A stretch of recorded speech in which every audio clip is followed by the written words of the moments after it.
Around the world, China is supplanting the US as the number one trading partner of a number of countries. And China is going to act in its own best interests. And its leadership is deeply schooled in these matters, unlike Donald Trump. So I think the deeper concerns here, Joe, are what this could mean for the rest of the world. For example, what if the EU, the UK, Canada, Japan, South Korea, Australia, New Zealand, Singapore get together and create a free trading zone? What if that zone includes India and China and you cut the US out of that? Hi, I'm Joe Crawford, and welcome to Times Radio's Trump Report.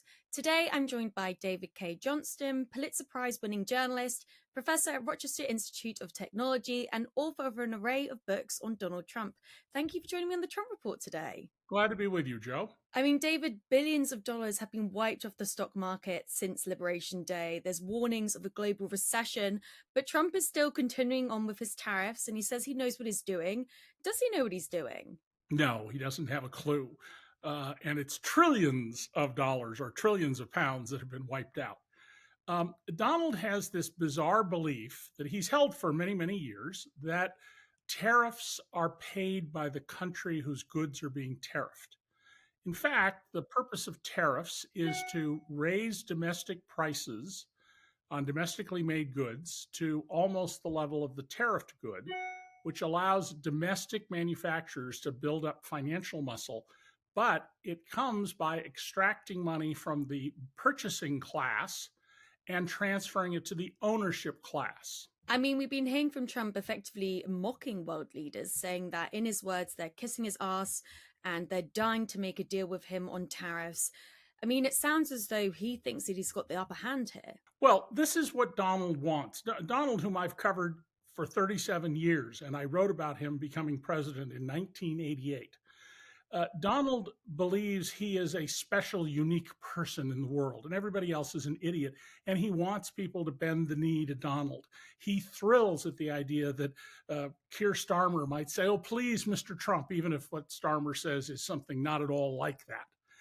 And this is at the core of it. Is this incredible ego that Donald had? If he weren't president of the United States, I would tell you that he has delusions of grandeur. But since he's president, it's a little hard to make that case. Yeah, and we've just heard about how Beijing have now said that they're going to hit the US with an extra 84% tariff this week. And this is all in response to China facing a total of 104% of tariff imports. I mean, China says that they're going to fight to the end on this. They're calling it blackmail from the US.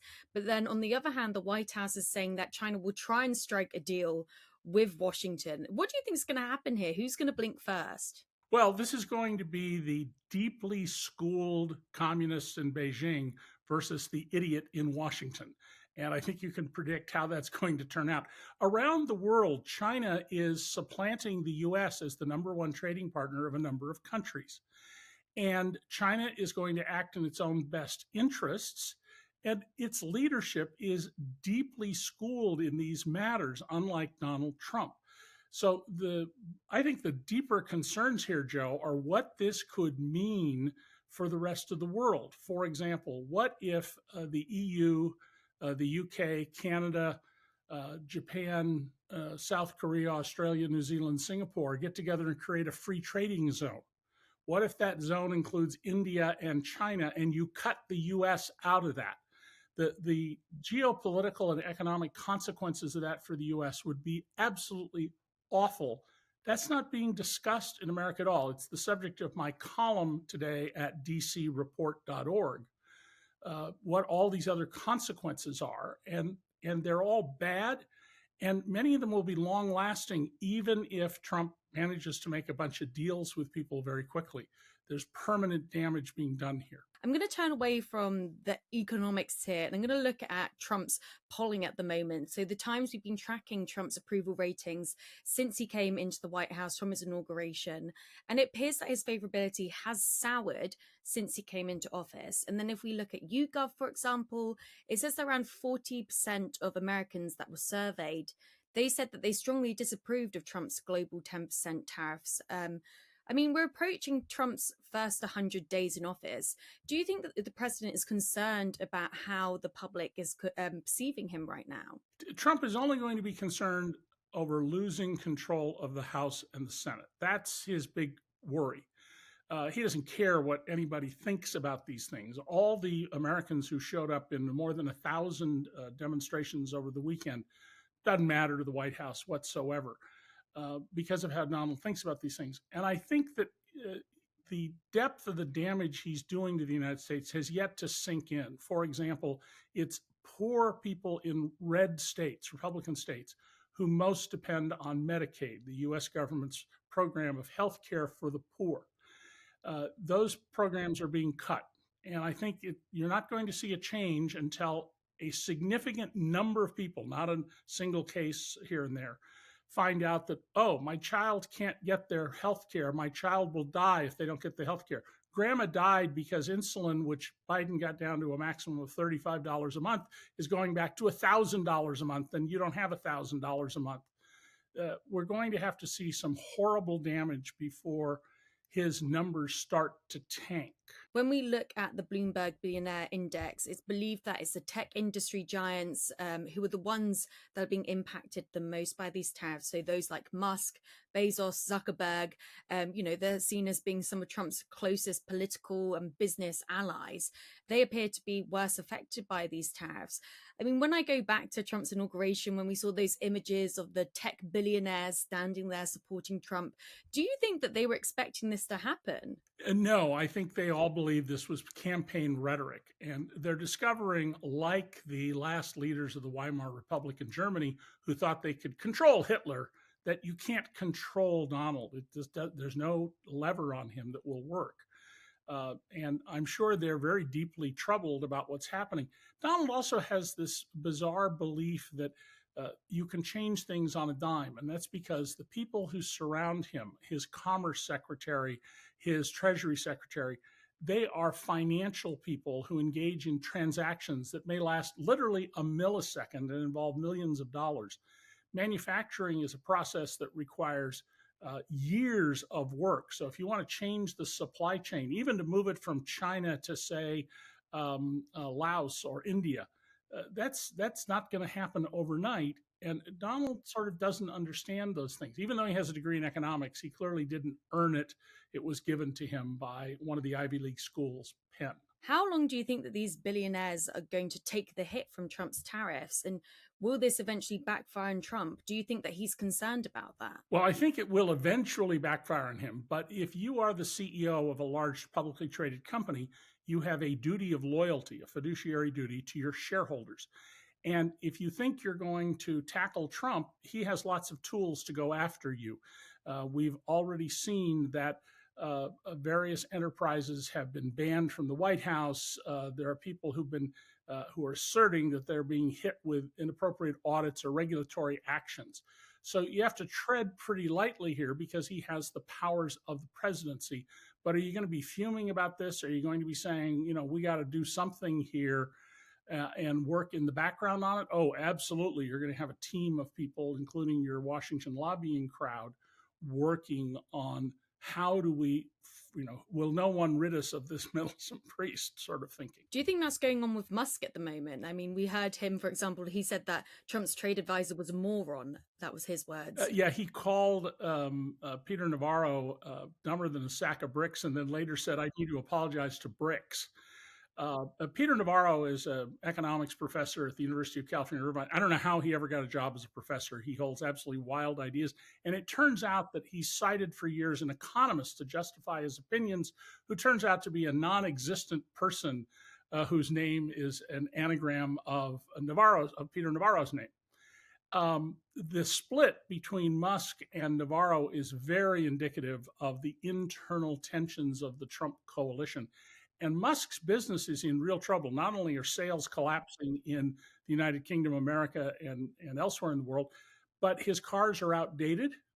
And the Chinese are now dominating the electric car industry everywhere but the United States and Europe. And I think that may be coming. And so he's got real serious problems of his own.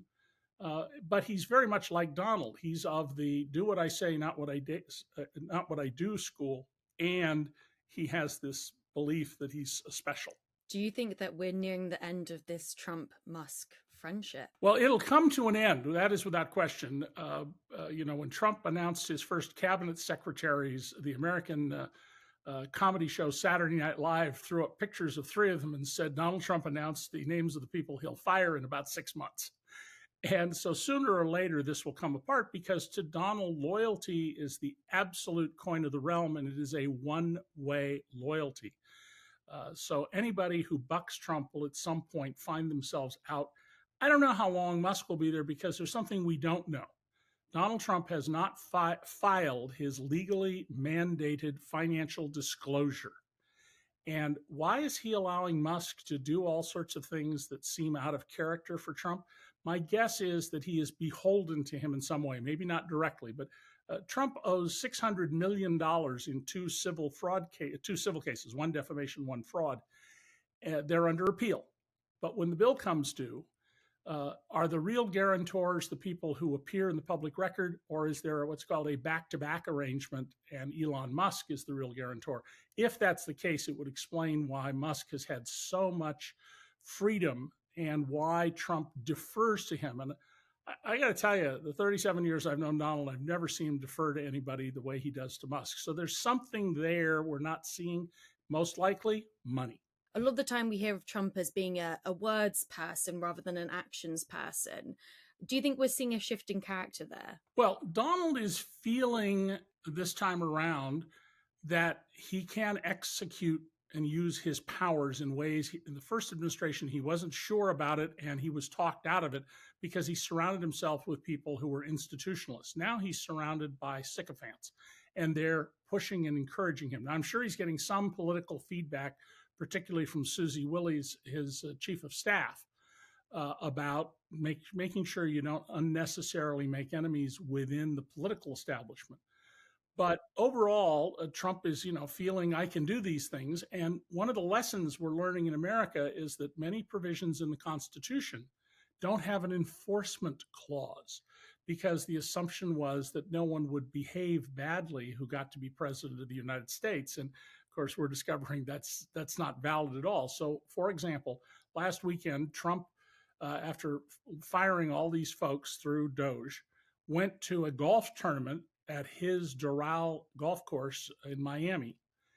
He was getting money from the Saudi government. The U.S. Constitution absolutely says the U.S. president may not receive money from a foreign country unless Congress gives permission. Well, when people tried to enforce the emoluments clause in the last administration, the court said, you have no standing. You can't bring a case. And so Trump now is just flagrantly violating the Constitution because he knows nothing is going to be done about it. I mean, I struggle to believe that it's not even been 100 days of Trump's term in office. So much has happened. Well, we're seeing a major realignment around the world. That's what my column at DC Report is about today. How this could have really permanent damaging effects. I mean, the Canadian Prime Minister says America is no longer our ally. That is history. Wow.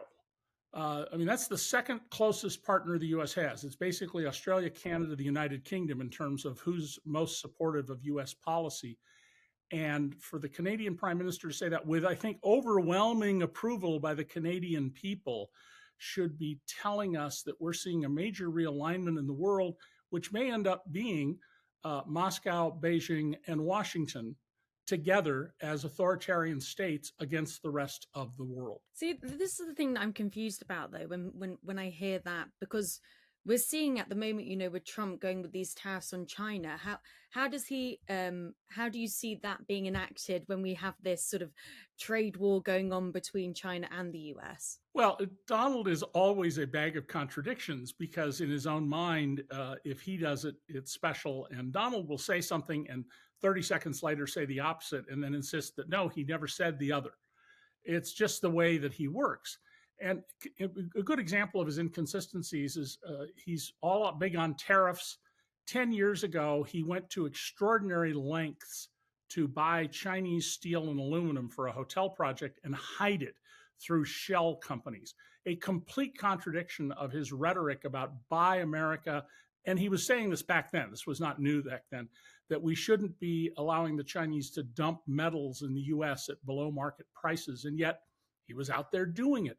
So you shouldn't think there's any connection ever in Donald's mind between he says something and then he does something that's totally contradictory. He does it all the time. Well, David, it's always a pleasure to have you on for the Trump Report, and thank you so much for joining me today. Glad to be with you, Joe. Have a good week.